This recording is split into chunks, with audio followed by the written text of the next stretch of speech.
Celi here, and we're hanging out with the woman who brought sexy back to black, Numa Perrier.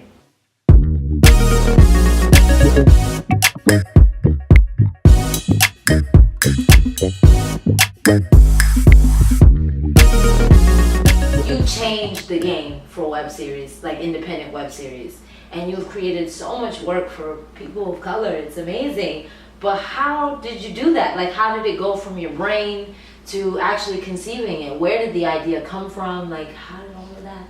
Well, I didn't do it alone, and I would definitely say that I'm one of a group of people that I've kind of ushered in this new era that really speaks to people like us who are progressive, who want to see something that's more rooted in reality. And it all started with a movie called A Good Day to Be Black and Sexy, which my partner Dennis Dorch wrote and directed.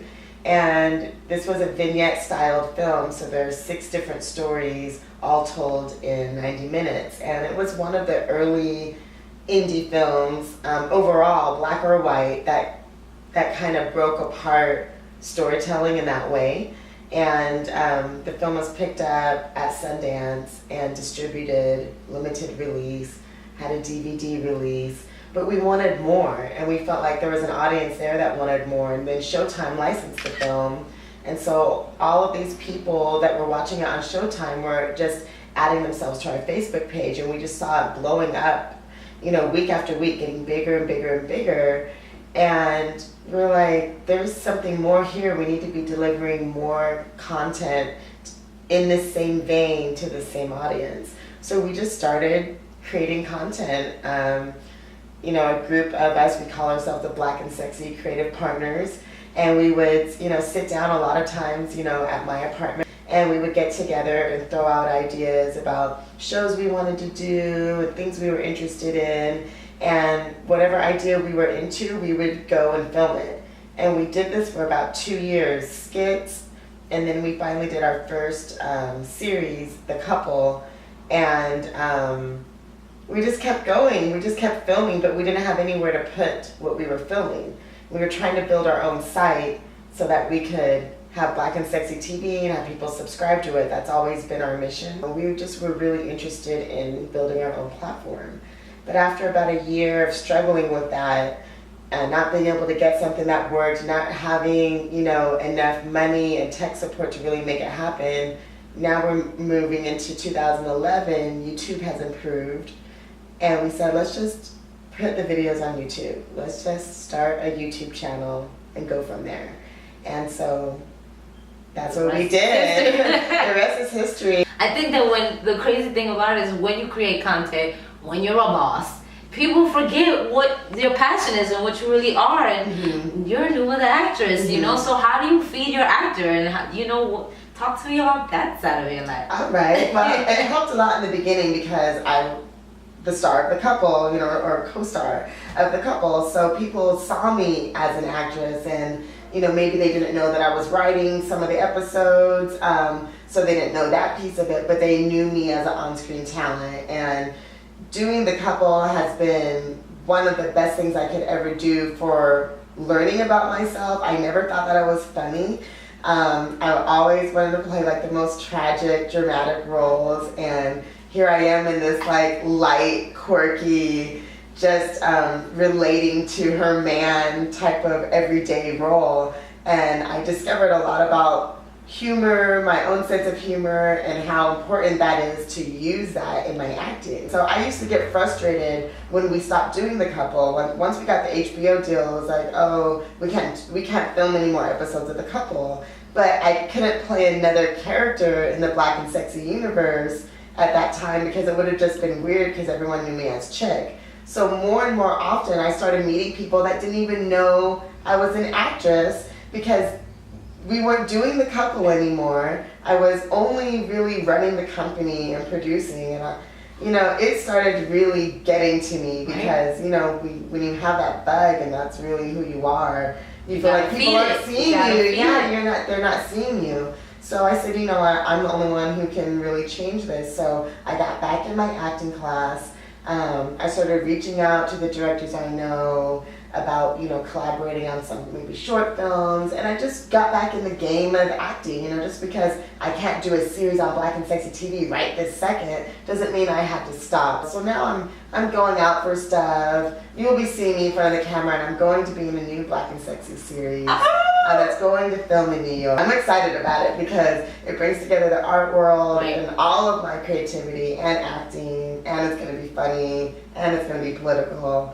So, I just had to, again, figure it out for myself and not let anyone else tell me, well, this is what you are. You're just a producer. You're just running this company. It's like, no, I'm all of these things. Yeah. Talk to me about how, you're multi-hyphenated in your artist career, but you're also multi-hyphenated in your personal career.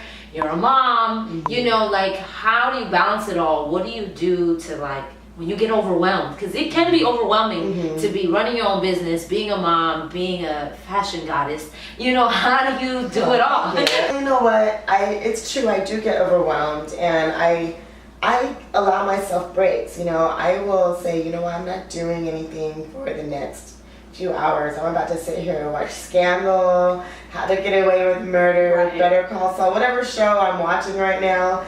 I will just get in my bed, and I'll try to let someone else who's done a lot of work creatively entertain me, and let myself just fall into their storytelling and not have to be on top of a call sheet or some drama with the actor or whatever, So I give myself that, and focusing on my daughter and her needs is something, that makes it kind of mandatory for me to not only think about my work. There's no way I could do that because she needs me. She's very demanding of my time.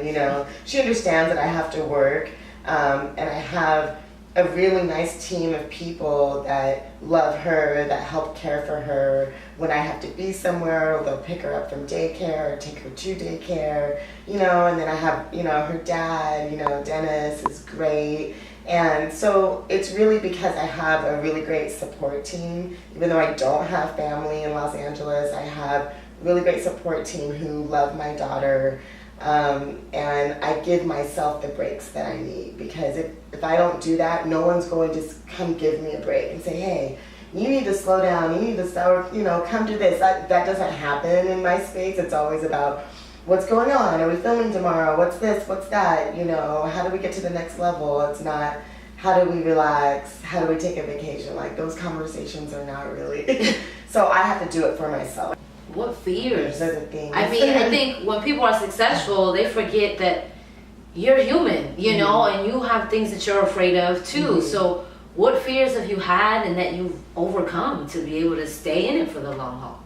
I think that's one big fear is, can you endure? Yeah. Are we going to be able to achieve everything that we want to achieve? And it doesn't disable me, because my vision is way stronger than those doubts or fears that sometimes pop up, especially I think with what we're doing. It's what we're doing looks so much in a way like Hollywood, as far as we're creating content and people are watching and paying for it, and it's something advertisers could be interested in, etc.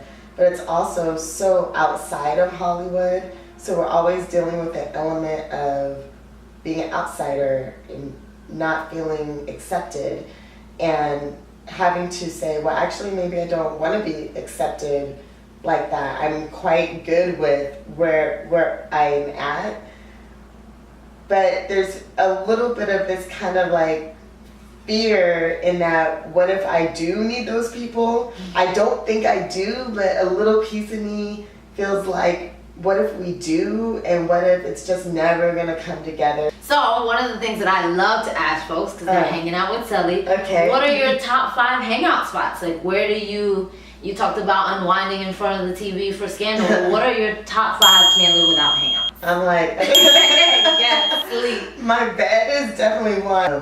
2 would be my bathroom. I love my bathroom.